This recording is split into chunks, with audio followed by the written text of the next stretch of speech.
تعالیٰ نے انسان کو یاد کرایا ہے کہ تو نے عبادت اپنے رب کی کرنی ہے، اور فرمایا رب تمہارا وہ ہے جس نے تمہارے لیے زمین کو فرش بنایا ہے، آسمان کو چھت بنایا ہے، اور آسمان سے پانی برسا کے تو زمین سے پھل اگائے ہیں، رزق لکم، وہ بھی تیرے کھانے کے لیے اگائے ہیں۔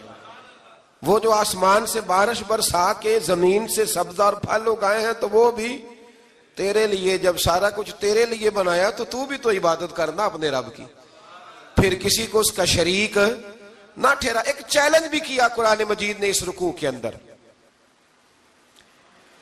کہا کرتے تھے مکے کے لوگ کہ آپ قرآن مجید کی آیتیں نبی کریم علیہ السلام سے کہا کرتے تھے کہ معاذ اللہ آپ خود بناتے ہیں، بنا کے لاتے ہیں۔ تو اللہ کریم نے فرمایا وَإِن كُنتُمْ فِي رَيْبٍ مِّمَّا نَزَّلْنَا عَلَىٰ عَبْدِنَا فَأْتُوا بِسُورَةٍ مِّن مِّثْلِهِ، اگر تمہیں شک ہو نا اس میں جو ہم نے بندہ خاص پہ نازل کیا ہے تو تم بھی اس جیسی ایک صورت بنا کے لاؤ۔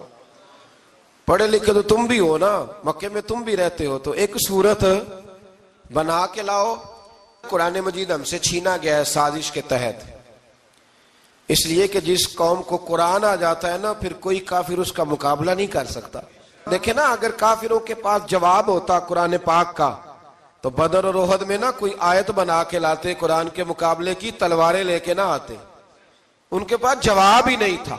اور قیامت تک کسی کافر کے پاس قرآن مجید کا کوئی جواب، قرآن کا کوئی جواب، قسم اللہ کی جواب کوئی نہیں، قرآن کا اس کا کوئی جواب نہیں۔ کیا بات ہے قرآن پاک کی۔ وہ ایک دفعہ مسلمہ کذاب بے ایمان کہنے لگا میں نے بنا لیا ہے قرآن پاک کا جواب، معاذ اللہ۔ جواب کیا بنایا؟ وہ سورت ہے نا القاریۃ ما القاریہ وما ادراک ما القاریہ، کھڑکھڑانے والی کیا ہے، کھڑکھڑانے والی تمہیں کیا پتا کیا ہے کھڑکھڑی، قیامت کا ذکر ہے۔ کہنے لگا میں نے اس جیسی سورت بنا لیا، تو کیا بنایا؟ الفیل مل فیل وما ادراک ما الفیل۔ کہنے لگا ہاتھی، تمہیں کیا پتا کیا ہاتھی، تم کیا جانو کیا ہاتھی۔ تو پاس جو اس کے اپنے بیٹھے تھے نا چیلے، وہ کہنے لگے چپ کر جا، سارے زمانے کو پتا ہے ہاتھی کیا ہوتا ہے۔ تو پاگل ہے، اس کے دو کان ہوتے ہیں، ایک سونڈ ہوتی ہے، چار اس کے پیر ہوتے ہیں۔ بیوقوف آدمی قرآن کا مقابلہ کرنا ہے تو وہ چج کے ساتھ کر، پاگلوں کی طرح مقابلہ کرے گا، جوتے کھائے گا بھی، ہمیں بھی پڑھوائے گا۔ تو قرآن مجید کا کوئی مقابلہ کر سکا؟ تو اس آیہ مبارکہ میں اللہ نے کافروں کو یہ کہا اگر مقابلہ نہیں کر سکتے تو پھر اللہ سے ڈرو، ورنہ دوزخ میں ڈالے جاؤ گے، وہ جس کا ایندھن آدمی اور پتھر ہے، اور بنائی بھی کافروں کے لیے گئی ہے۔ اعدت للکافرین، جہنم کس کے لیے بنائی گئی ہے؟ کافروں اور منافقوں کے لیے۔ مسلمانوں کے لیے بنائی گئی، مسلمان مرضی سے چھلانگے لگائیں تو ان کی موج ہے، ورنہ ان کے لیے جہنم، ان کے لیے اللہ نے جنت بنائی ہے۔ اور یہ بات کرتے ہی رب کریم نے فرمایا اے محبوب علیہ السلام مومنوں کو خوشخبری دے دیں کہ اللہ نے ان کے لیے جنت بنائی ہے، اس میں باغات ہیں، انہیں رزق دیا جائے گا کھانے کے لیے، اور اس میں انہیں پاکیزہ بیویاں دی جائیں گی، اور پھر وہ اس میں ہمیشہ رہیں گے، انہیں اس سے نکالا نہیں جائے گا۔ آگے جو آیات کریمہ ہے نا اس کے اندر اللہ تبارک و تعالیٰ نے فرمایا ہے کہ اللہ حیا نہیں کرتا سمجھانے کے لیے، مچھر کی مثال بھی دینی پڑے۔ فرمایا قرآن سے کچھ لوگ ہدایت حاصل کرتے ہیں اور کچھ گمراہ ہو جاتے ہیں۔ جب لوگ اپنی مرضی کی تشریحات چاہتے ہیں تو گمراہ ہوتے ہیں، اور جب قرآن کو رسول اللہ صلی اللہ علیہ وسلم اور امت مسلمہ کی تشریحات کی روشنی میں سمجھتے ہیں تو پھر اللہ ہدایت عطا فرماتا ہے۔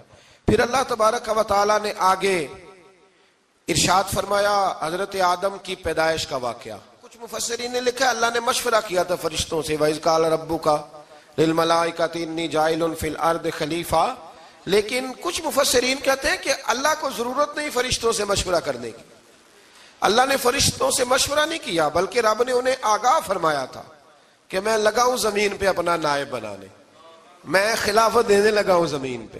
اب یہ تو دینے والی کی مرضی ہے نا اس نے کس کو دینی ہے، یہ تو دینے والے کی مرضی ہے نا اس نے۔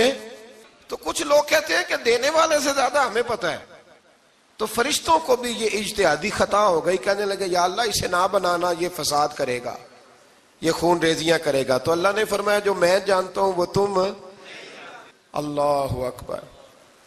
امام راضی فرماتے جب رمضان آتا ہے تو اللہ فرشتوں سے کہتا ہے ذرا یہ کھول کے دروازے دیکھو نا یہ زمین پہ کیا کر رہے ہیں، تم تو کہتے تھے فساد کریں گے اور یہ سارے تراویحاں پڑھ رہے ہیں. تم تو گویا کہتے تھے فساد کریں گے اور یہ تو دیکھو گویا رمضان کے روزے رکھ رہے ہیں. یہ تو میری یاد میں نکلے ہوئے ہیں. تم کچھ کہتے تھے اور دیکھو میں نے تمہیں کہا تھا نا جو میں جانتا ہوں وہ تم. اللہ نے پھر حضرت آدم علیہ السلام کو تمام زمانے کے علوم عطا کیے, علم سکھا لیا. تو فرشتوں سے کہا تم بھی ان چیزوں کے نام بتاؤ, تو وہ بتا سکے نہیں. اللہ نے فرمایا اب اس طرح کرو, آدم کو سجدہ کرو. سب نے سجدہ کیا سوائے. وہ کہنے لگا یا اللہ صرف تجھے ہی کرنا ہے. کرنا بھی صرف اللہ کو چاہیے, پر رب کے آگے بھی جھکنا چاہیے, اور جس کے سامنے رب جھکائے نا وہاں بھی. اور یہ جو عاجزی ہے نا, یہ جو جھکنا ہے, یہ علم کے آگے ہے. ہماری مصیبت یہ ہے کہ ہم علم کے آگے بھی گردن جھکانے کو تیار نہیں ہوتے, وہاں بھی ہم خود عالم فاضل بن جاتے. تو فرمایا کہ سب سے کہا سجدہ کرو. سب نے سجدہ کیا سوائے ابلیس کے. تو پھر ہوا کیا, وکان من الکافرین, وہ کافروں میں سے ہو گیا. پھر اللہ نے حضرت آدم کو اور جناب حوا کو نا مقام دے دیا جنت میں رہنے کے لیے, اور کہا سارا کچھ کھانا, درخت کے قریب نہ جانا. ابھی آپ کسی سے کہہ دیں تھوڑا سا کہ پیچھے نہ دیکھنا, یعنی اگر میری سمجھ لیں ادب کی وجہ سے کوئی 1.5-2 منٹ یا 6 منٹ نہیں بھی نہ دیکھے گا تو سوچے گا ضرور کہ پتہ نہیں اب پیچھے کیا ہے, مصیبت کیا ہے. یعنی آپ کہہ کے دیکھ لیں کسی کو, پیچھے نہ دیکھنا.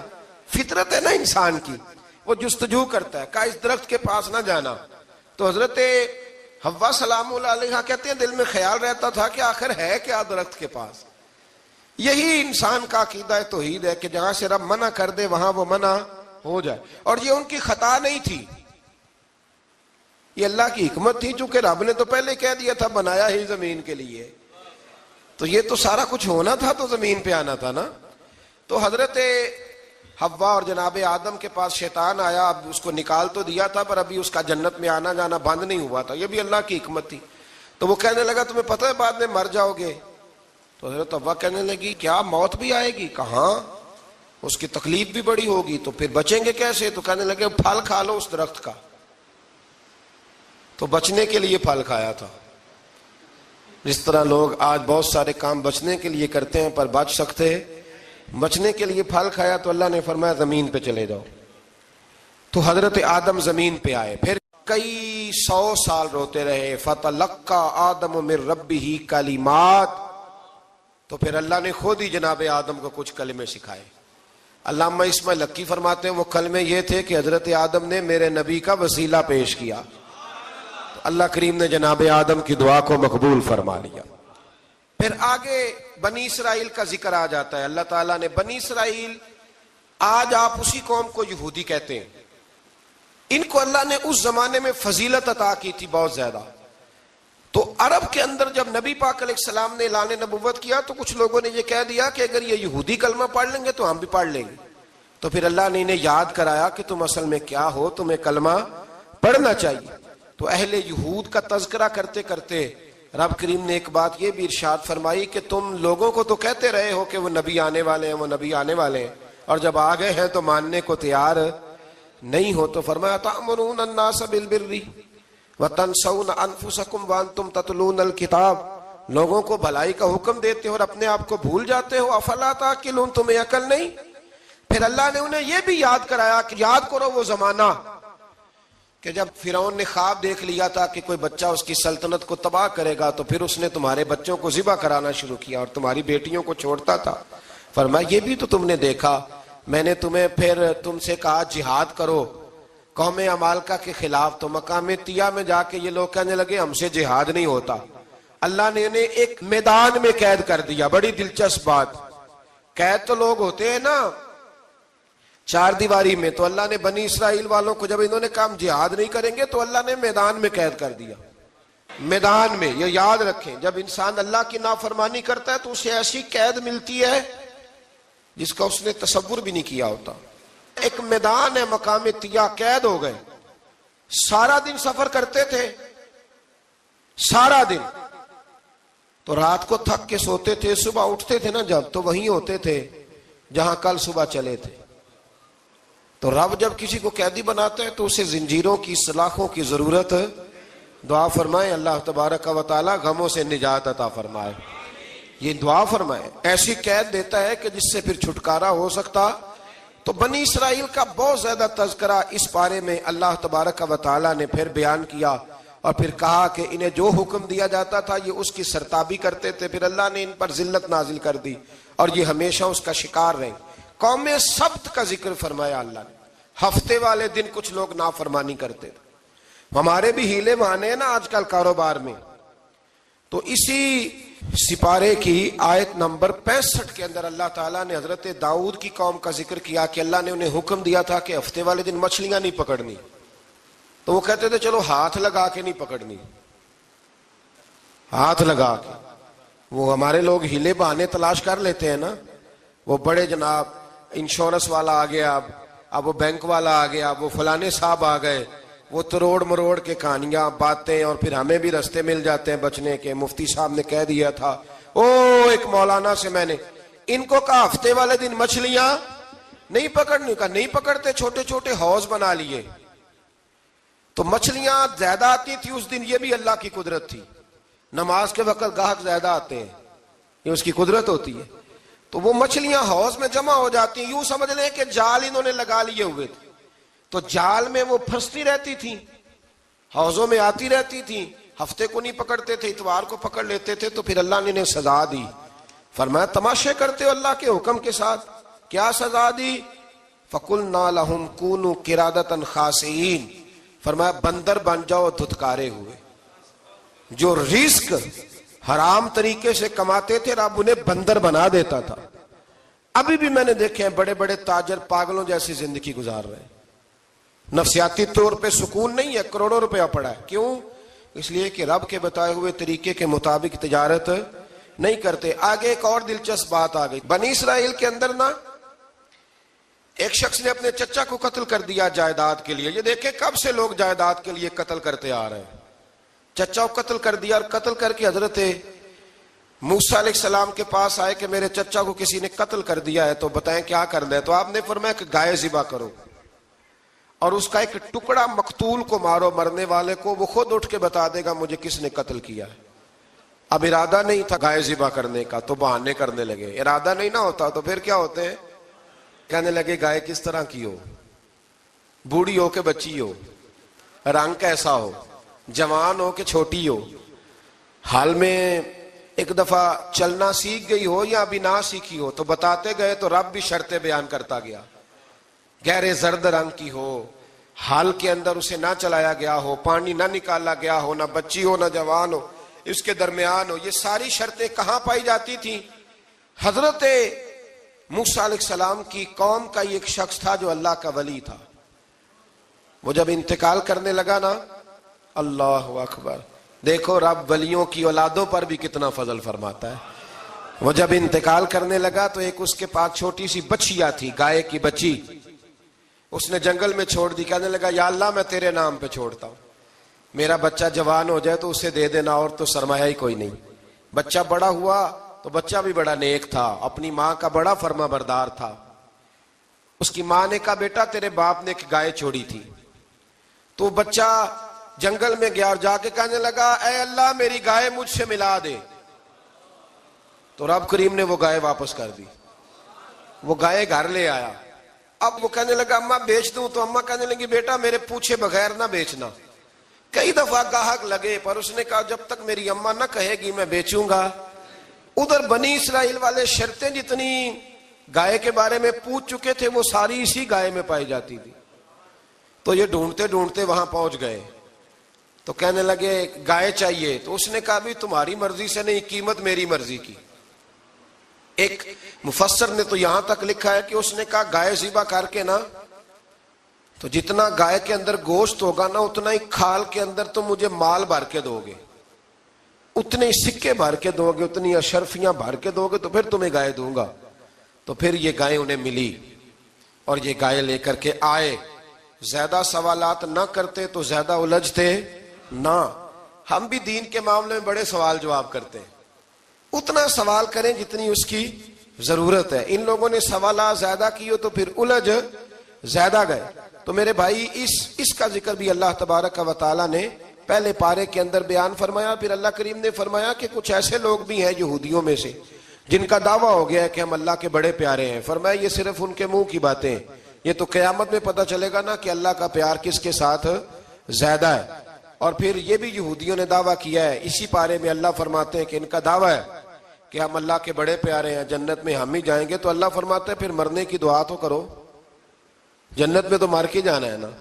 لیکن رب فرماتے ہیں یہ کبھی مرنے کی دعا نہیں کریں گے, اس لیے کہ انہیں پتہ ہے کہ ہم نے آخرت کے لیے کیا بھیجا. لیکن جی پہلا حکم آ گیا یا ایھا الذین آمنوا کہہ کے, پہلی آیت قرآن پاک کی پہلے سپارے میں پہلی آیت جس میں اللہ نے کہا یا ایھا الذین آمنوا. تو پہلا حکم آمنوا کہہ کے آیت نمبر 104 میں جو اللہ نے حکم دیا ہے نا, وہ نبی پاک کی تعظیم کا حکم ہے. پہلا حکم ہی اللہ نے حضور کی عزت اور ناموس کا ارشاد فرمایا. پہلا اس ترتیب کے لحاظ سے وہ ہوا یہ کہ جب نبی پاک کو بات ارشاد کرتے تو صحابہ کرام اٹھ کے عرض کرتے رائینا یا رسول اللہ, حضور سمجھ نہیں آئی ذرا رعایت کر دیں. تو یہودیوں کی عبرانی زبان کے اندر نہ ذرا کھینچ کے پڑھتے تھے رائینا, تو اس کا معنی بنتا تھا معاذ اللہ اے ہمارے چرواہے. بکریاں چرانے والے کو بھی وہ رائینا کہتے تھے. تو جب صحابہ یہ کہنے لگے تو اللہ نے منع ہی کر دیا. فرمایا میرے محبوب کے غلاموں, اس لفظ کے پیچھے چھپ کے, اس لفظ کے پیچھے چھپ کے لوگ میرے نبی کی بے ادبی کر جاتے ہیں. تو جس لفظ کا کوئی ایک معنی بے ادبی والا بنتا ہو وہ لفظ بھی میرے نبی کے لیے نہ کہو. لفظ وہ والے کہو جس میں کوئی بے ادبی کا معنی نکلے نہ. یہاں لوگوں نے بڑے بڑے لفظ نہیں بول دیے, پھر کہتے میرا مطلب یہ تھا, میرا مطلب وہ تھا. تو تو نے وہ لفظ بولا کیوں جس کا کوئی غلط مطلب بھی نکل سکتا تھا. اللہ نے فرمایا یا ایھا الذین آمنوا لا تقولوا رائینا, اے ایمان والو رائینا کہو ہی نہ. تو یا اللہ کیا کہیں؟ فرمایا وقولوا انظرنا, تم کہو یا رسول اللہ ایک نظر فرمائیے. انداز دیکھیے, انظرنا ایک نظر. تو ہمارے بزرگ تو پہلے بڑے پیار والوں نے کہہ دیا یا رسول اللہ انظر حالنا. کہتے کہاں سے لاتے ہو جملے؟ میں نے کہا اللہ کی کتاب سے. یا رسول اللہ انظر حالنا یا حبیب اللہ اسمع قالا. تو تم کہو انظرنا, محبوب نظر کرم کرے, واسمعوا, اور کیا ضرورت ہے دوبارہ پوچھنے کی؟ اللہ کہتا ہے پہلے ہی دھیان سے سنا کرو, پہلے ہی واسمعوا, پہلے ہی احتیاط سے سنو. وللکافرین عذاب علیم, اور کافروں کے لیے دردناک عذاب ہے. لے جی اسی پارے میں اللہ تبارک و تعالیٰ نے پھر اہل یہود کا ذکر کیا. تو یہود کہنے لگے کہ ہم حضرت ابراہیم کے ماننے والے ہیں. تو اللہ کریم نے وہ بھی ذکر کیا کہ میں نے تو ابراہیم کو آزمایا ہے. وَإِذِ ابْتَلَىٰ إِبْرَاهِيمَ رَبُّهُ بِكَلِمَاتٍ فَأَتَمَّهُنَّ, ہم نے ابراہیم کو کچھ چیزوں سے آزمایا ہے, وہ ہماری آزمائش پہ پورے اترے. قَالَ إِنِّي جَاعِلُكَ لِلنَّاسِ إِمَامًا, تو پھر ہم نے انہیں کہا کہ ہم آپ کو پوری دنیا کا امام بنائیں گے. وہ آزمائش کیا تھی؟ آگ میں جانا بھی آزمائش, بیٹے کا نہ ہونا بھی آزمائش, بیٹا ہوا تو پھر اسے وادی غیر ذی زرع میں چھوڑ کے آنا بھی آزمائش, بڑا ہوا تو پھر ذبح کرنا بھی آزمائش. فرمایا جہاں جہاں آزمایا ہے نا, ابراہیم ہماری آزمائش میں پورے اترے. فرمایا تو مفت میں حضرت ابراہیم کی اولاد بنتے ہو اور ان کا نام لیتے ہو اور ان کے ساتھ اپنا تعلق بناتے ہو, دیکھو تو صحیح وہ کتنی آزمائشوں سے گزرے. تو اس کا بھی اللہ نے اسی میں ذکر فرمایا. اور پھر وہ بات کرتے تھے حضرت یعقوب کی اور حضرت اسحاق کی. تو فرمایا وہ تو ہمارے اتنے خاص بندے تھے کہ وصال کے وقت بھی انہوں نے اپنی اولادوں کو نصیحت فرمائی تھی کہ اللہ کی توحید پہ قائم رہنا. اس کا ذکر بھی اللہ نے اسی پارے میں بیان فرمایا. اور جو حضرت ابراہیم اور جناب اسماعیل نے کعبہ تعمیر کیا تو اس کا ذکر بھی اللہ تعالیٰ نے اسی پارے میں فرمایا. فرمایا جب وہ کعبہ بنا رہے تھے تو کہہ رہے تھے ربنا تقبل منا, کہہ رہے تھے اے اللہ بنا ہم نے دیا ہے پر مہربانی فرما ہم سے قبول فرما لے. تو جو آیہ کریمہ آخر میں عرض کرنا چاہتا ہوں اس پر بھی تھوڑی توجہ فرمائیں گے تو بات بڑی نکھر کے باہر آئے گی. یہ 16ویں رکوع کے اندر اللہ نے پھر یہود کا اور عیسائیت کا ذکر فرمایا. تو اللہ کریم نے ایک بات ارشاد فرمائی, یہودیوں کے ہاں جب کوئی بچہ پیدا ہوتا تھا پیلے رنگ کے ساتھ اس کو رنگتے تھے, یا کوئی خاص رنگ تھا ان کا.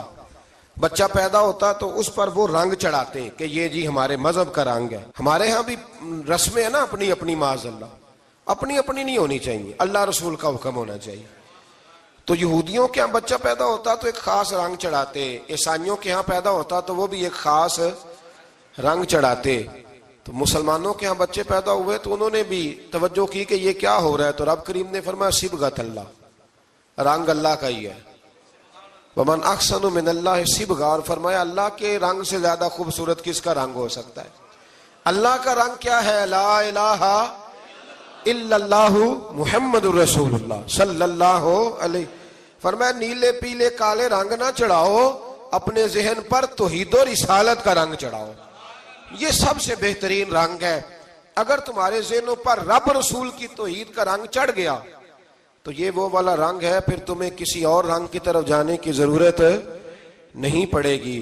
تو فرمایا رنگ وہ پیدا کرو جو توحید کا ہے، رسالت کا ہے، اس رنگ کی توجہ کرو. قرآن مجید کے اس پارے میں اللہ کریم نے مختلف باتیں بیان کر کے آخری رکوع میں یہ جو رنگ کا ذکر فرمایا نا، تو یہ لگتا ہے پورے پارے کا خلاصہ ہے. اعلیٰ حضرت بریلوی رحمۃ اللہ علیہ کے سامنے کسی نے یہ شعر پڑھا تھا کہ شان یوسف جو دبی وہ بھی اسی در پہ دبی. تو فرمایا یہ تو کیا کہہ رہا ہے، حضور تو کسی کو دبانے آئی نہیں. تو کہ شان یوسف جو بڑی وہ بھی اسی در سے بڑی. پھر کسی نے کہا تھا وہ دو درخت تھے نبی پاک کے گنبد کے سامنے کھجوروں کے پرانے زمانے میں، تو کسی نے کہا تھا یوں ہیں درخت حضرت والا کے سامنے، مجنوں کھڑا ہو خیمہ لیلا کے سامنے. تو اعلیٰ حضرت فرمانے لگے تم نے حضور کے خیمے کو تشبیہ ٹھیک نہیں دی، تمہیں کہنا چاہیے تھا یوں ہیں درخت حضرت والا کے سامنے جیسے قدسی کھڑے ہیں عرش معلیٰ کے سامنے.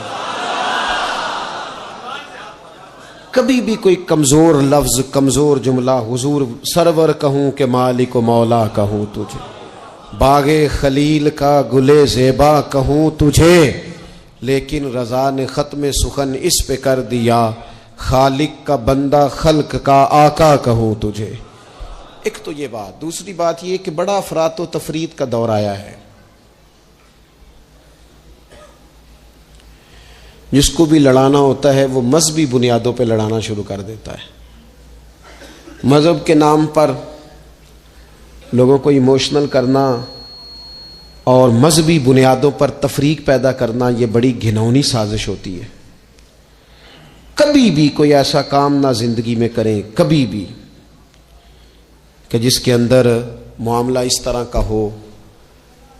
اپنا قد اونچا کرنے کے لیے کبھی بھی مذہب کا سہارا نہ لیں.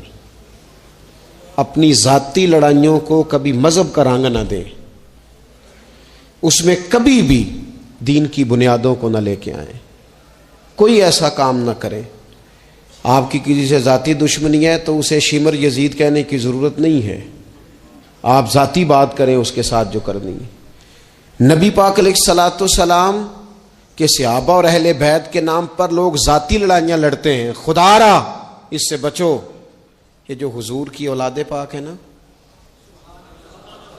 جو نبی پاک کی، میں اللہ کے گھر میں مسجد میں بیٹھا ہوں، میرے مرشد کی اولاد کیا اس دروازے سے جو گزر جائے وہ بھی میرے لیے قابل احترام رہا. اور میرے استاد صاحب کے بچے، میں آپ کو دیانتداری سے کہتا ہوں کبھی آ جائیں تو مجھے سمجھ نہیں آتی میں بٹھاؤں کہاں، اس لیے کہ اصلاں نال جے نیکی کریے اور نسلاں تاک نہیں بھول دے. استادوں کے بچے آ جائیں تو بٹھانے کو جگہ نہیں ملتی. اگر استادوں کے بچوں کا یہ حال ہے تو رسول پاک کی اولاد کا کیا حال ہونا چاہیے. نبی پاک کی اولاد پاک کے بارے میں کبھی بھی اپنی طبیعت میں کوئی کمزور بات نہ رکھنا. نبی کریم نے فرمایا اے اللہ یہ میرے حسن اور حسین ہیں، میں ان دونوں سے محبت کرتا ہوں، تو بھی ان سے محبت فرما. اور پھر محبوب فرمانے لگے اے اللہ جو میرے حسن حسین سے محبت کرے تو ان سب سے بھی محبت فرما. اس طرح حضور کی اولاد پاک کا احترام کرنا ہے نا، بالکل اسی طرح میرے نبی پاک کے صحابہ. زمانہ چراغ لے کے ڈھونڈے گا نا وفا کی ساری تاریخیں جہاں دم توڑ جائیں گی وہاں سے جناب صدیق اکبر کا آغاز ہوتا ہے. دم توڑ جائیں گی جہاں ساری چیزیں. ابو بکر صدیق، جناب صدیق اکبر. او دوستو، اتنے بڑے لفظ نہیں ملیں گے کبھی بھی کہ حضور فرماتے ہیں میرے پاس جس کے پیسے آئے میں نے امانت سمجھ کے خرچ کیے، ابو بکر کے آئے تو میں نے اپنے سمجھ کر خرچ کیے. حضرت ابو بکر صدیق کی اور پھر سیدنا فاروق اعظم. آپ نے بھی حدیث سنی ہوگی، میں نے بھی. حضور نے فرمایا کہ شیطان عمر کو دیکھ کے رستہ بدل جاتا ہے. پہلے یہ حدیث پڑھا سنا کرتے تھے، اب اس طرح کا تجربہ ہوا ہے کہ بات ہی کھل گئی ہے.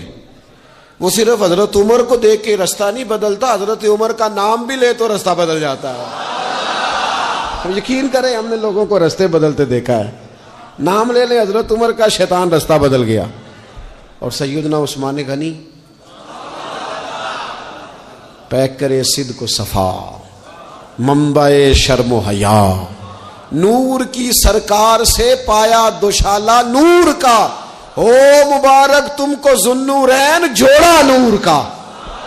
حضرت عثمان غنی. اور پھر مولا علی شیر خدا، حل عطا مشکل کشا، حضرت مولا علی شیر خدا.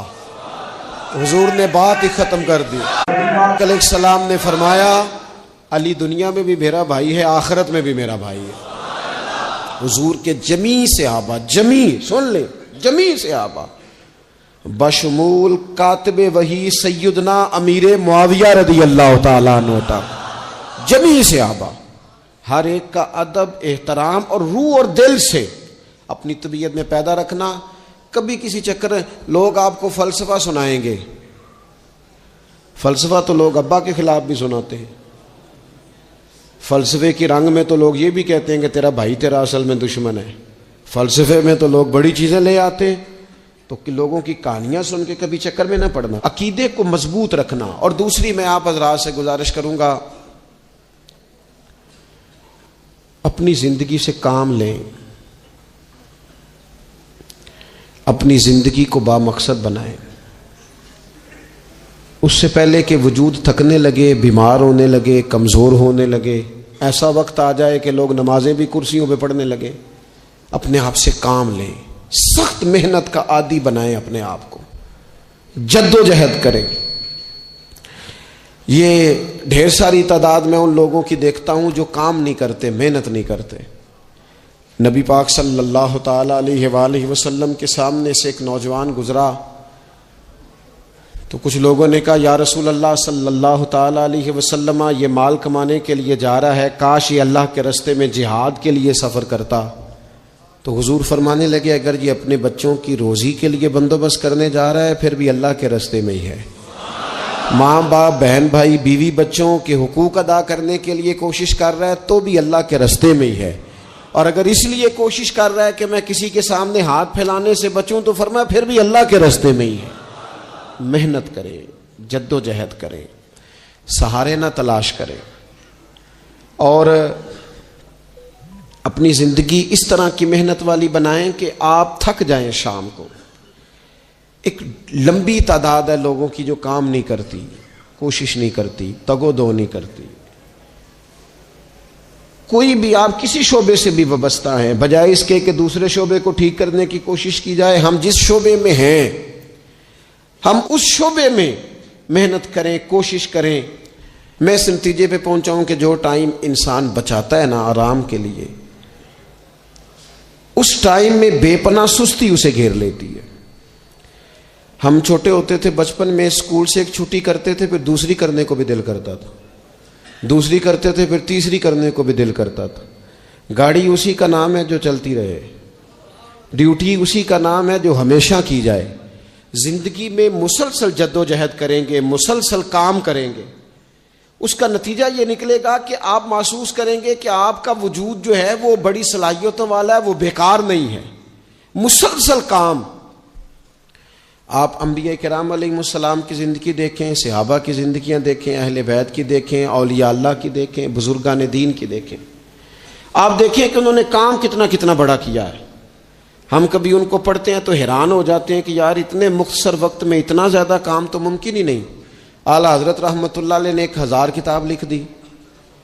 امام بخاری نے پوری دنیا میں گھوم کر احادیث جمع کر کے ایک جگہ پہ اکٹھی کر دی, اور پھر اصول وضع کر دیے حدیث پاک کے کہ حدیث کس طرح قبول کی جائے گی. پھر اس میں فرق کر دیا کہ صحیح کون سی ہے, متواتر کون سی ہے, حسن کون سی ہے, ضعیف کون سی ہے, موضوع ہو تو پھر اس کے قاعدے کیا ہیں. اتنا کام بزرگوں نے کر دیا. جد و جہد تھی زندگی میں, مسلسل ڈیوٹی کرتے. جب مسلسل کام کرتے ہیں نا, نبی پاک صلی اللہ تعالی علیہ وسلم نے فرمایا جو آدمی محنت کرے, کوشش کرے اور شام کو تھک کے سو جائے, اللہ اس کے پچھلے گناہوں کو معاف فرما دے. تو چلتے رہیں, جد و جہد کریں, ہمت کریں, کوشش کریں. کبھی کبھی یوں ہوتا ہے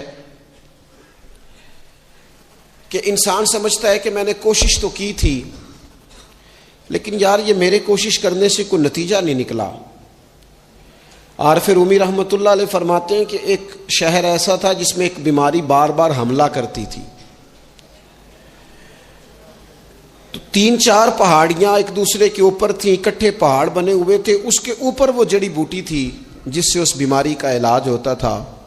تو کئی حکیموں نے بتایا کہ اگر وہ جڑی بوٹی حاصل کر لی جائے تو تمہارے شہر کے لوگ صحت یاب ہو سکتے ہیں. پر وہ 4 پہاڑیاں اوپر نیچے, اور پھر ڈھلان بڑی سیدھی تھی, جو پیر رکھتا پھسل جاتا, کوئی جرت ہی نہ کرتا اوپر جانے کی. لیکن لوگ بیمار تھے, تکلیف میں تھے. بالآخر ایک شخص نے ارادہ کیا کہ کب تک لوگوں کو بیماری سے سسکتے, تڑپتے, مرتے دیکھتا رہوں گا. اس نے کلاڑا اٹھایا, ہتھوڑا اٹھایا, پہاڑ کاٹنا شروع کیا کہ میں سیڑھیاں بناؤں گا اوپر جانے کے لیے. فرماتے ہیں کہ وہ پہاڑ کاٹ رہا تھا تو جو قریب آتے تھے نا, وہ اسے کہتے تھے پاگل ہو گیا تو اکیلا بندہ کیسے پہاڑ کاٹے گا, بیوقوف ہے, چھوڑ دے. اس نے کہا یار تم ساتھ نہیں چل سکتے تو حوصلہ شکنی تو نہ کرو, مجھے کچھ کرنے تو دو. سالوں لگ گئے, ایک پہاڑ کاٹ کے سیڑھیاں بنائی اس نے. پھر دوسرا پہاڑ شروع کیا, پھر سالوں لگ گئے, اور 2 پہاڑ کاٹے تھے, بڑھاپا آ گیا, بیمار ہو گیا, موت کا وقت آ گیا. اب چونکہ سیڑھیاں بن گئی تھی تو 2 پہاڑ کٹ گئے تھے, وہاں تک لوگ آنے جانے لگے تھے. این اس وقت جب وہ دنیا سے جا رہا تھا, پھر بھی کچھ لوگ حوصلہ شکنی کر رہے تھے. اسے کہہ رہے تھے خدا کے بندے کیا نتیجہ نکلا. کچھ لوگوں کی ڈیوٹی ہوتی ہے اپوزیشن کا کردار ادا کرنا, وہ ہر موقع پر حوصلہ شکنی کرتے ہیں. اب اس پر آخری وقت آ گیا ہے, باوجود اس کے کچھ لوگوں نے جا کے کہا کیا نتیجہ نکلا جی, تیرے اوپر موت کا وقت آ گیا ہے, تو اوپر تک تو جا نہیں سکا, فائدہ کیا ہوا. وہ کہنے لگا بیوقوفو تمہیں پتہ ہی نہیں میں کامیاب ہو کے جا رہا ہوں. انہوں نے کہا کس طرح. کہنے لگا میں نے آدھا سفر آسان کر دیا ہے, اب جو میرے بعد آئے گا نا اسے 0 سے نہیں شروع کرنا پڑے گا, میں نے آدھا سفر اس کے لیے آسان کر دیا. وہ تیسرے پہاڑ سے شروع کرے گا, 2 کاٹے گا تو جڑی بوٹی تک پہنچ جائے گا, لوگوں کو شفا ہونے لگے گی اللہ کے فضل سے. ہم پتہ کیا کرتے ہیں, بالخصوص میرے وطن کا رواج یہ ہے کہ لوگ آدھا سفر بھی آسان کرنے کو تیار نہیں. وہ کہتے ہیں نہیں سارا ہی فلانا کرے گا. جتنے انبیاء دنیا میں آئے نا میرے دوستو, وہ سارے کامیاب گئے, لیکن کسی کے ساتھ 4 امتی, کسی کے ساتھ 10, کسی کے ساتھ 100, کسی کے ساتھ 200. لیکن نبی کامیاب گئے. کیوں؟ کہ اللہ تعالیٰ نے جو ان کے ذمہ ڈیوٹی لگائی تھی وہ ڈیوٹی انہوں نے پوری ذمہ داری سے سر انجام دی. اس ڈیوٹی میں انہوں نے کبھی کوئی کمی دکھائی تو اپنی زندگی میں جد و جہد کریں, کام کریں, بیٹھ کر صرف بات نہ کریں, تنقید نہ کریں, بیٹھ کر صرف منصوبہ بندی نہ کریں. اور میرے ملک میں بالخصوص یہ کام ہوتا ہے, تبصرے کرو, چینل کھولو, تنقید کرو, اندر کی خبر لے کے آؤ, کوئی کہانی سناؤ, کوئی نئی سٹوری بناؤ, لیکن کام نہ کرو. بڑی خوبصورت بات کی شاعر نے, اس نے کہا شکوائے ظلمت شب سے تو کہیں بہتر تھا, اپنے حصے کی کوئی شمع جلاتے جاتے. لوگ تعلیم نہیں حاصل کر رہے تو بھئی آپ ایک بچے کا خرچ اٹھا لیں, کسی غریب کا آپ اسے پڑھا دیں, ایک بندہ تو آپ کی وجہ سے تعلیم یافتہ ہو جائے. لوگوں کو کھانا نہیں مل رہا, بھوکوں مر گئے لوگ, حکومتیں کچھ نہیں کر رہی. آپ 10 بندوں کی ذمہ داری اٹھا لیں, آپ غریبوں کو دیکھ لیں, 10 لوگوں کے گھر میں آپ کھانا پہنچانا شروع کریں. اور یہ ہوتا رہا ہے, لوگ یہ کام کرتے رہے. یہ ڈیوٹیاں ہمارے بزرگوں نے سر انجام دی ہیں, 2 کر کے, 4 کر کے, 6 کر کے انہوں نے کام کیا ہے. اپنی ذمہ داری کا احساس کریں, مسلسل کام کریں, مسلسل جدوجہد کریں, مسلسل ڈیوٹی کریں. اور پھر میری تیسری گزارش آپ سے یہ ہے کہ جس طرح آپ اپنے اپنے گھر میں آپ کی ذمہ داریاں ہوتی ہیں, اور اگر آپ ذمہ داری ادا نہیں نہ کرتے تو احتجاج ہوتا ہے. ماں کو ٹائم نہیں دیتے تو ماں بھی احتجاج کرتی ہے, گھر والی کو ٹائم نہیں دیتے تو وہ بھی احتجاج کرتی ہے, دوستوں کو وقت نہیں دیتے تو وہ بھی اس کا شکوہ کرتے ہیں. تو آپ کے ذمے جتنی بھی ذمہ داریاں ہیں, آپ پڑھاتے ہیں, کلاس میں وقت پہ نہیں آتے تو اس کا اظہار کیا جاتا ہے. ہم نے اپنے اپنے ذمے جو ذمہ داریاں لی ہیں پوری کرتے ہیں. میں آج آپ کو یہ پیغام دینا چاہتا ہوں کہ ایک ڈیوٹی دین کی بھی اپنے ذمے لیں. ایک ڈیوٹی, ایک کام اپنے ذمے لے لیں. آپ اپنے اپنے علاقے کی مسجد میں جھاڑو دینے کی ڈیوٹی لے لیں. آپ یہ ذمہ داری لے لیں کہ مجھ سے کچھ نہیں ہو سکتا تو میں ہفتے کے بعد مسجد میں جاؤں گا اور قرآن مجید کو میں صاف کر کے, جھاڑ پونچھ کے, ترتیب کے ساتھ مرتب کروں گا. مجھے اگر ناظرہ قرآن مجید ٹھیک پڑھنا آتا ہے تو میں 10-11 بچوں کا روز سبق سنوں گا, آگے پڑھاؤں گا. کوئی ذمہ داری لیں, دین کی کوئی ڈیوٹی اپنے ذمے لیں. اگر مالی طور پر آپ تعاون کر سکتے ہیں تو کسی جگہ, کسی مسجد میں, مدرسے میں, خیر کے کسی کام میں شامل ہو جائیں. دین اسلام کے ساتھ عملاً تبلیغ میں اپنا کام کریں. ذمہ داری ہر دنیا کا کام مینج کر کے, مرتب کر کے کیا جانے لگا ہے. معیشت ہو, معاشرت ہو, تعمیرات ہو, دین کا کام ہے وہ اسی طرح چل رہا ہے. محفل آ گئی, برکت کے لیے محفل کر لو. جمعہ آ گیا, پڑھ لو. تراویح ایک حافظ صاحب مقرر کر لو. بھئی آپ اس کو مینج کریں. ساری دنیا میں چیزیں مینج کی جاتی ہیں, آپ اسے مینج کریں. آپ خطیب صاحب سے فرمائش کریں کہ مجھے آپ جمعے والے دن اس موضوع پر کچھ سنائیں. آپ مسجد کے امام سے اس بات کی فرمائش کریں کہ آپ تراویح میں جو قرآن مجید سنائیں گے مہربانی کریں ہمیں اس کا خلاصہ بھی بیان کر کے سنائیں. آپ تھوڑی کوشش کریں گے تو آپ دیکھیں گے کہ بیان کرنے والوں کا بھی ذوق بڑھے گا. کچھ تھوڑی ذمہ داری کا احساس کریں.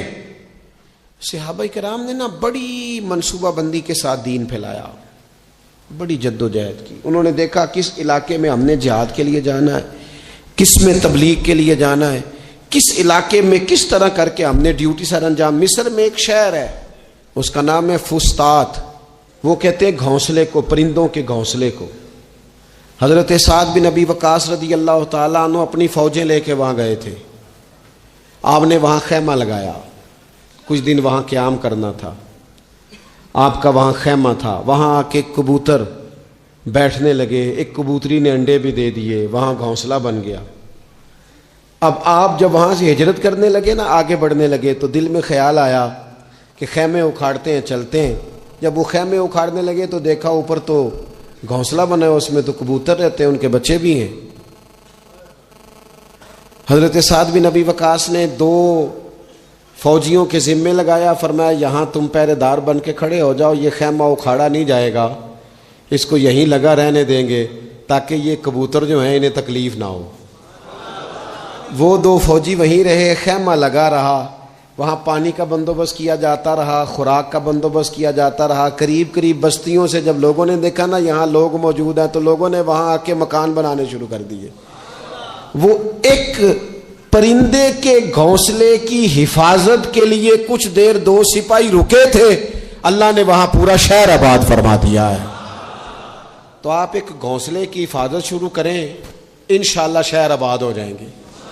لیکن ہم گھونسلوں کی حفاظت کرنے کو بھی تیار. اب چوتھی بات آپ کی خدمت میں عرض کرنی ہے. ایک ضروری کام بڑی توجہ کے ساتھ آپ نے سمجھنا ہے. تھوڑا سا اس کے پس منظر کو سمجھ لیں. جو آیہ کریمہ میں نے تلاوت کی ہے اس کا حصہ بھی اسی میں آئے گا. دنیا کا نظام 2 طریقوں سے چلتا ہے. ایک ہے نظام اسباب اور ایک ہے نظام غیب. ایک نظام اسباب سے چلتا ہے کہ آگ جلاتی ہے، پانی ٹھنڈا کرتا ہے، انسان ماں باپ کے ملاپ سے پیدا ہوتا ہے. دنیا نظام اسباب سے چلتی ہے اور اسی ترتیب سے نظام آگے چل رہا ہے. اور ایک ہے نظام غیب، جب اللہ اپنی رحمت کا فیصلہ فرمائے. تو ایک نظام وہ بھی ہے. وہ کیسے ہے؟ آگ جلاتی ہے، لیکن جب رب چاہے نا تو حضرت ابراہیم کے لیے ٹھنڈی ہو جاتی ہے. یہ کیا ہے؟ یہ نظام غیب ہے. نظام اسباب یہ ہے کہ ماں باپ کے ملاپ سے اولاد پیدا ہوتی ہے، اور اگر رب چاہے نا تو حضرت عیسیٰ علیہ السلام کو بغیر باپ کے بھی پیدا فرما دیتا ہے. ہم جو مسلمان ہیں نا، ہماری ساری کی ساری توجہ نظام اسباب پہ ہو گئی ہے. اسباب پورے جمع کرو، لیکن اپنے رب کی بارگاہ کی طرف رجوع بھی کرو. کئی دفعہ نا اسباب سارے بندے کے ہاتھ سے چھوٹ جاتے ہیں، پھر اسے ضرورت ہوتی ہے دست غیب کی. اللہ اس کی مدد کرے.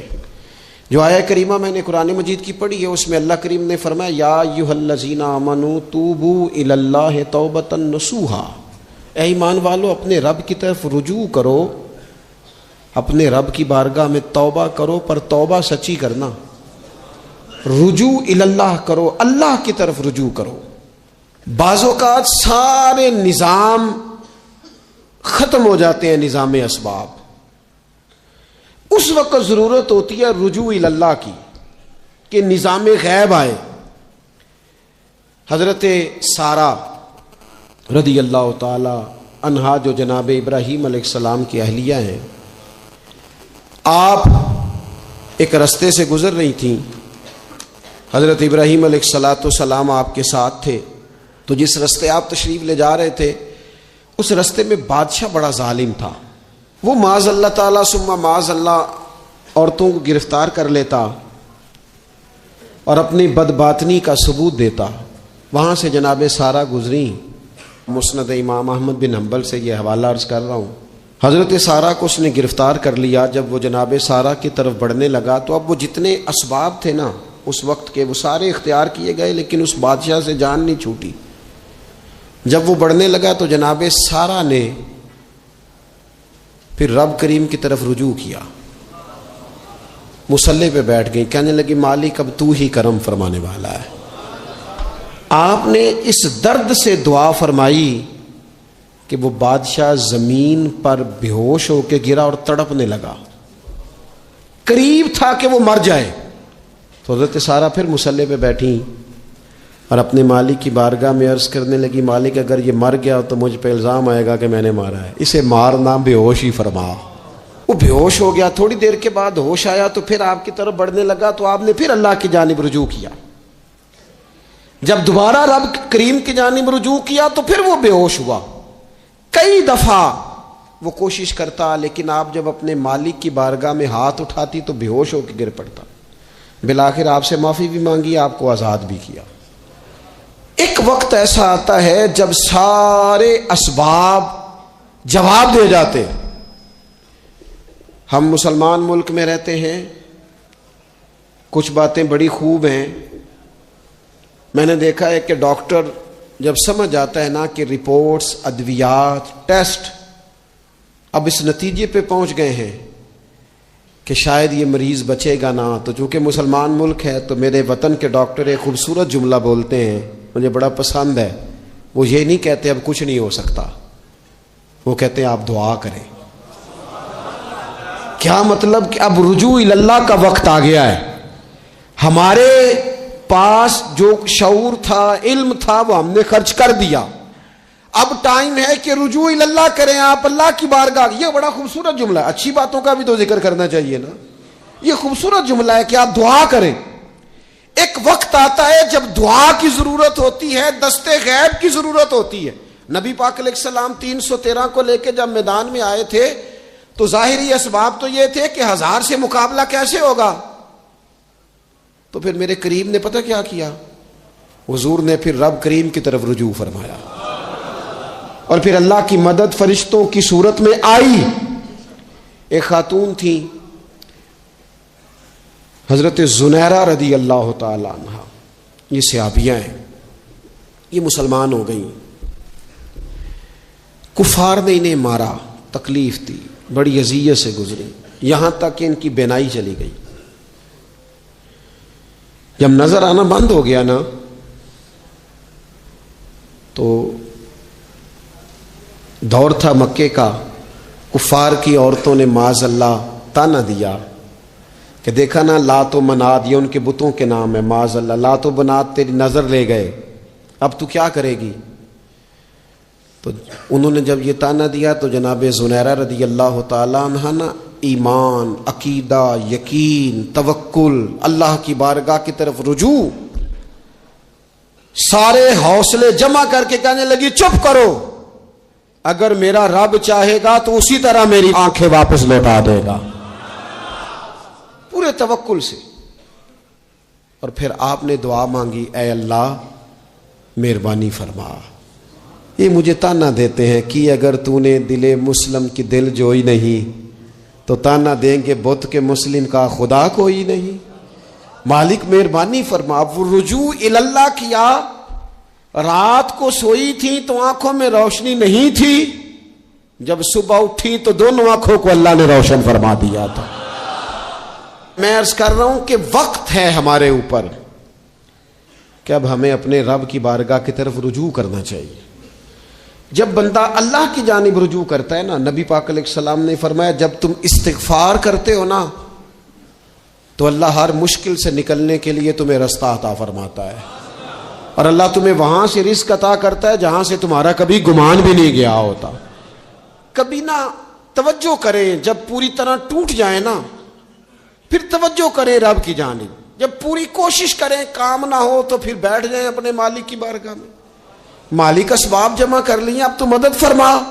جب پوری طرح حضرت ابراہیم علیہ السلام کے پاس مہمان بڑے آیا کرتے تھے، مہمان نواز بھی بڑے تھے، بغیر مہمان کے کھانا ہی نہیں کھاتے تھے، بڑے مہمان نواز تھے. تو قحط پڑ گیا مصر میں، غلہ ہی نہیں ملتا. حضرت ابراہیم کا ایک دوست تھا، آپ فلسطین میں تھے، وہ مصر میں تھا. آپ نے اس کے پاس اونٹ بھیجے کہ 4-5 اونٹوں پر غلہ اناج رکھ کے مجھے روانہ کر تاکہ میں اپنے جو میرے پاس مہمان جمع ہیں ان کو کھانا تو دے سکوں. وہ اونٹ روانہ ہو گئے. حضرت حکیم الامت مفتی احمد یار خان صاحب رحمۃ اللہ لکھا ہے، چلے گئے اونٹ. اب مہمان جمع ہیں، ان کو بھی خبر دے دی گئی ہے کہ آپ فکر نہ کریں، غلہ مصر سے آنے لگا ہے، کھانا ملے گا. لیکن جب وہاں اٹھ گئے تو انہوں نے کہا قحط چونکہ بہت زیادہ تھا، اناج ساری ہم تقسیم کر چکے ہیں، اب تو ہمارے پاس غلہ نہیں ہے. وہ خالی آ گئے واپس. جب وہ خالی واپس آ رہے تھے نا اونٹ، تو جو آپ کے خدام لینے گئے تھے ان کے دلوں میں یہ خیال آیا کہ ہم اگر خالی واپس جائیں گے تو وہ جو مہمان ہیں وہ دیکھیں گے تو وہ تو بڑی آس امید لگائے بیٹھے ہیں کہ ہمیں آج کھانا ملے گا، تو وہ تو بیچارے مایوس ہو جائیں گے. انہوں نے اس طرح کیا کہ رستے میں کچھ ریت بھر لی ان بوریوں میں اور اونٹوں پہ ان کو رکھ لیا تاکہ پھر جا کے حضرت ابراہیم سے عرض کریں گے، وہ خود ہی لوگوں کو سمجھا دیں گے، ایسے خالی اونٹ لے جانا بہتر نہیں. حضرت حکیم الامت رحمۃ اللہ علیہ لکھتے ہیں کہ حضرت ابراہیم علیہ السلام آرام فرما تھے. خدام نے جا کے اندر جہاں وہ سامان رکھا جاتا تھا وہاں ریت سے بھرے ہوئے بوریے رکھ دیے. وہ چلے گئے. حضرت ابراہیم کی زوجہ جناب ہاجرہ اٹھی. انہوں نے کہا میں منہ کھولتی ہوں، گلے کا گندم پیستی ہوں، کھانا بنا کے دیتی ہوں. جب انہوں نے منہ کھولا نا اس کا، بوری کا، توڑے کا، اس بوریے کا، تو کہتی ہیں اتنی بہترین گندم نکلی کہ میں نے زندگی میں کبھی نہیں دیکھی تھی. پیسی گئی، پکائی گئی، کھانا چلنے لگ گیا. حضرت ابراہیم علیہ السلام بیدار ہوئے، دیکھا لنگر چل رہا ہے، مخلوق خدا کھا رہی ہے. دنیا آوے تے کھا جاوے تے راضی ہوئے بلا، لوگ کھا رہے ہیں، چل رہا ہے سلسلہ. تو حضرت ہاجرہ، وہ خواتین گھر میں کچھ چیز آئے نا تو کہتی ہیں اس دفعہ چاول بڑے اچھے آئے، اس دفعہ گندم بڑی اچھی آئی، یا آٹا پس کے آیا، یہ بڑا عمدہ ہے. تو حضرت جناب ہاجرہ رضی اللہ تعالیٰ عنہ حاضر بارگاہ ہو کے عرض کرنے لگی یہ جو آپ کا مصری یار ہے نا اس نے جو گندم بھیجی ہے بڑی کمال ہے. تو حضرت ابراہیم تو جانتے تھے بات کو, فرمانے لگے یہ میرے مصری یار نے نہیں بھیجی, یہ میرے عرشی یار نے بھیجی ہے, یہ عرشی یار نے بھیجی ہے. اور وہ جب بھیجتا ہے تو کمال بھیجتا ہے, وہ جب عطا کرتا ہے تو بے حساب ہی عطا کرتا ہے. او میرے دوستو, امت کو ضرورت ہے اس وقت دست غیب کی. پاکستان کبھی نہ بنتا اگر اللہ تعالیٰ کی غیبی طاقتیں مدد نہ فرماتی. پاکستان کبھی نہ بچے گا اگر خدا کی مدد شامل حال نہ ہوگی. ہمیں اجتماعی طور پر رجوع اللہ کرنا ہے. ہمارے جتنی انفرادی مشکلات ہیں, ہم کسی تکلیف میں دکھ میں مبتلا ہیں, اللہ کی طرف رجوع کریں, اپنے رب کی بارگاہ کی طرف رجوع کریں. اور جو ہمارے اجتماعی مسائل ہیں ان میں بھی اللہ کی بارگاہ کی طرف رجوع کریں. جب ہم یہ رجوع کریں گے مالک کے حضور تو پھر اللہ ہمارے لیے راستے واضح فرمائے گا. یہ رجوع کس طرح کیا جائے؟ میں نے اپنے ساتھیوں کے ذمے بالخصوص جو یہاں خانقاہ شریف سے وابستہ ہیں وہ اگر سمجھیں گے میں حکم دے رہا ہوں تو اس کو حکم سمجھ لیں, اور باقی اگر احباب میری بہت زیادہ درد مندانہ گزارش سمجھیں تو یہ میری گزارش سمجھ لیں. 5 وقتہ نماز کے ساتھ کچھ تھوڑی سی عبادت رات کی ضرور شروع فرمائیں. 2 رکعت ہو جائے لیکن رات کو تنہائی میں اپنے رب کی بارگاہ میں عبادت کے لیے ضرور حاضر. حضرت عبداللہ ابن عمر رضی اللہ تعالیٰ عنہ فرماتے ہیں کہ مغرب کی نماز پڑھ کے کچھ لوگ گھر چلے گئے, ہم لوگ بیٹھ گئے کہ تھوڑا سا تو ٹائم ہے, عشاء پڑھ کے ہی جائیں گے. فرماتے ہیں اللہ کے محبوب علیہ السلام بھی تشریف لے گئے. تھوڑی دیر کے بعد محبوب اس تیزی سے تشریف لائے کہ مقدس سانس پھولا ہوا محسوس ہو رہا تھا. ہم نے عرض کی یا رسول اللہ ہمارے ماں باپ قربان, کیا ہوا؟ تو محبوب فرمانے لگے کیا کر رہے ہو؟ عرض کی یا رسول اللہ نماز, سوچا ہے چلو تھوڑا سا تو ٹائم ہے, بیٹھتے ہیں اللہ اللہ کرتے ہیں, عشاء پڑھ کے جائیں گے. تو محبوب فرمانے لگے میرے پاس جبریل امین آئے ہیں, انہوں نے آ کے عرض کی یا رسول اللہ آپ کے غلام مسجد میں بیٹھے ہیں عشاء کی نماز کے انتظار میں, اور رب فرشتوں کے سامنے ان پر فخر فرما رہا ہے. یہ جو عبادت ہے نا نفلی, یہ طاقتور کرتی ہے بندے کو. حضور فرماتے ہیں کہ جب بندہ نفل پڑھتا ہے تو اللہ فرماتا ہے پھر تو میں اس کے ہاتھ بن جاتا ہوں, پیر بن جاتا ہوں, آنکھیں بن جاتا ہوں. کیا معنی کہ اس میں خدائی طاقتیں آ جاتی ہیں. دوست مرید بھی ہوتے ہیں, سلسلوں میں بھی داخل ہوتے ہیں, عبادات کا مزاج نہیں بناتے. کچھ نوافل کا ذہن ضرور بنائیں, رات کو کچھ ٹائم ضرور اللہ اللہ کریں, اپنی زندگی کا اسے معمول بنا لیں. اور 3 وظیفے آپ کی خدمت میں عرض کرنے. سخت مشکل جب آتی تھی نا تو صحابہ پڑھا کرتے تھے حسبنا اللہ و نعم الوکیل نعم المولا. پڑھیے گا حسبنا اللہ و نعم المولا و نعم النصیر. اس کا معنی بڑا خوبصورت ہے, بالکل سادہ سا مختصر سا معنی کرے نا تو اس کا معنی یہ ہے میرے لیے اللہ ہی کافی ہے, اللہ میرا مددگار ہے, اللہ بہترین مددگار ہے, اللہ بہترین کفایت کرنے والا ہے. اس وظیفے کو نہیں چھوڑیں اور اس کے معنی سمیت اس کو یاد رکھیں. آپ محسوس کریں گے طبیعت طاقتور ہو گئی ہے, روح طاقتور ہوگی, اس کو بھولنا نہیں.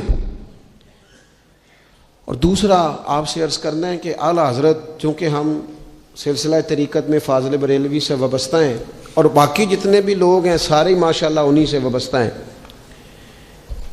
اعلیٰ حضرت نا لا حول ولا قوت الا باللہ العلی العظیم پڑھنے کی بڑی فضیلت بیان کرتے ہیں. یہ ایسا وظیفہ ہے جو سب کو آتا ہے نا ماشاءاللہ. نبی پاک علیہ السلام نے فرمایا یہ اللہ کے عرش کے خزانوں میں سے خزانہ ہے. اعلیٰ حضرت فرماتے ہیں 99 دفعہ پڑھو لا حول ولا قوت الا باللہ العلی العظیم. فرمایا اللہ تعالیٰ تمہیں 99 بیماریوں سے شفا دے گا اور اس میں سب سے چھوٹی بیماری ٹینشن کی بیماری ہے, سب سے چھوٹی بیماری غم کی بیماری ہے, چھوٹی, باقی بڑی بڑی ہوں گی. اس وظیفے کو نہیں آپ نے چھوڑنا اور یہ پابندی کرنی ہے, کریں گے انشاءاللہ تعالی. اور تیسرا وظیفہ ہے درود پاک. یہ بندہ درود پاک پڑھتا ہے تو پتہ ہوتا کیا ہے, ایک بار پڑھو تو 10 رحمتیں, 2 بار پڑھو تو 3 بار پڑھو تو 4 دفعہ پڑھو تو پھر تو چاروں جانب رحمت ہی رحمت ہو جاتی ہے. درود پاک کو کبھی نہ چھوڑو اپنی زندگی میں. آج آپ اپنے آپ سے عہد کریں, کوئی رات ایسی نہ گزرے کہ درود پاک پڑھے بغیر ہمیں نیند آ جائے. یہ ذہن بنا, یہ 2 وظیفے اور تیسرا درود پاک. چوتھی بات آپ کی خدمت میں یہ عرض کرنی ہے کہ رمضان شریف آ گیا ہے. رمضان شریف کا قرآن پاک سے اس لیے گہرا تعلق ہے کہ شہر رمضان الذی انزل فیہ القرآن, رمضان کا وہ مہینہ ہے جس میں اللہ نے قرآن نازل فرمایا ہے. اس ماہ مقدس میں قرآن مجید کے ساتھ اس طرح کی دلچسپی پیدا کریں کہ جن کا ناظرہ ٹھیک نہیں ہے وہ قرآن مجید ناظرہ ٹھیک کریں, اور جن کا ناظرہ درست ہے وہ کنز الایمان لے لیں, خزائن العرفان تفسیر لے لیں, اور ایک رکوع کم از کم صبح میں, ایک شام میں, اور پورا پارا پڑھیں, پھر تو لطف نصیب ہو جائے گا. تھوڑا سا نا دلچسپی پیدا کریں قرآنی علوم کے ساتھ. بڑی خشکی ہے, بڑے شعر یاد ہیں, بڑی کہانیاں یاد ہیں, بڑی باتیں یاد ہیں, پر قرآن پاک کے ساتھ ہماری وہ دلچسپیاں موجود. خاص ذوق پیدا کریں قرآنی تعلیمات کے ساتھ. اسلام تو کہتا ہے والذین جاہدوا فینا, تو اللہ کے راستے میں بھی جد و جہد کر, تو آگے بڑھنے کا شوق پیدا کر, تو یہ توانائی پیدا کر. میرے نبی کریم علیہ الصلوۃ والسلام نے اپنی امت کو مایوسی سے منع کیا. فرمایا رب سے دعا مانگو تو اس طرح نہ مانگا کرو, یہ مشکات میں حدیث ہے. فرمایا یوں نہ دعا مانگا کرو کہ یا اللہ دے چاہے نہ دے. فرمایا رب سے مانگو تو پورے شوق سے مانگو, عرض کرو یا اللہ دے, تو ہی ہمیں عطا فرمائے گا, مالک عطا فرماؤ. فرمایا ذوق سے مانگو, جذبے سے مانگو. ہمارے ہاں استاد 2 قسم کے ہوتے ہیں. ایک ٹیچر کی ڈیوٹی ہے اسکول جانا, اس نے کوشش کرنی ہے کہ اگر کوئی موقع مل جائے بھاگنے کا تو اسکول سے نکل جاؤں, کوئی چکر چل جائے. تو میں بھی چھوٹا سا استاد ہوں, تو استاد ناراض نہ ہو مجھ سے, سمجھ لے میں اپنی تربیت کے لیے بات کر رہا ہوں. تو کسی طریقے سے نا کوئی چکر چل جائے, کوئی فارم چلو مل جائیں, سائن کرانے چلے جاتے ہیں, کوئی ایسا چکر چل جائے صحیح نکل جائیں. یہ ایک استاد ہے. ایک استاد ہے اسے شوق ہے, اسے ذوق ہے پڑھانے کا. وہ جب دیکھتا ہے نا کہ یہ کچھ بچے کمزور ہیں تو وہ کہتا ہے تم نے سیکنڈ ٹائم میرے پاس بیٹھنا ہے, مفت بغیر ٹیوشن کے. میں نے دیکھے ہیں یہ لوگ, میں نے دیکھے ہیں. استاد اوور ٹائم دیتا ہے. ٹھیک کہہ رہا ہوں جی میں؟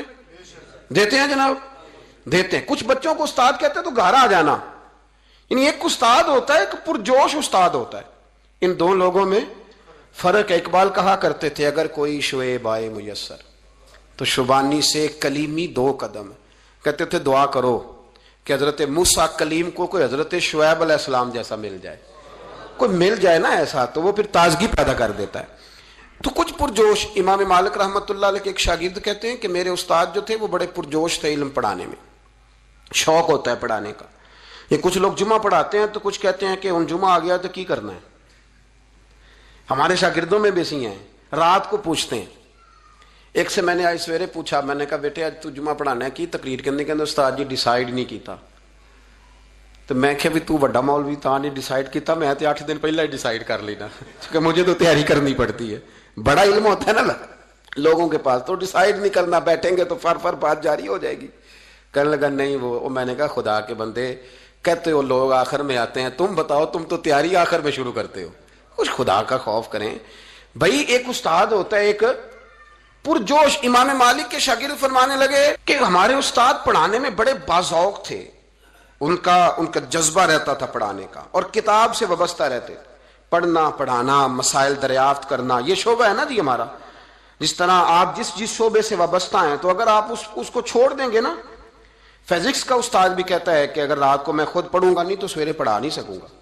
تو اگر آپ وابستہ نہیں نہ رہتے اپنے شعبے کے ساتھ, نئی نئی چیزیں پیدا ہوتی ہیں, جدت آتی ہے, تو آپ کو جوش ہی نہیں ہے اس شعبے کا, تو پھر بات کیسے آگے بڑھے گی.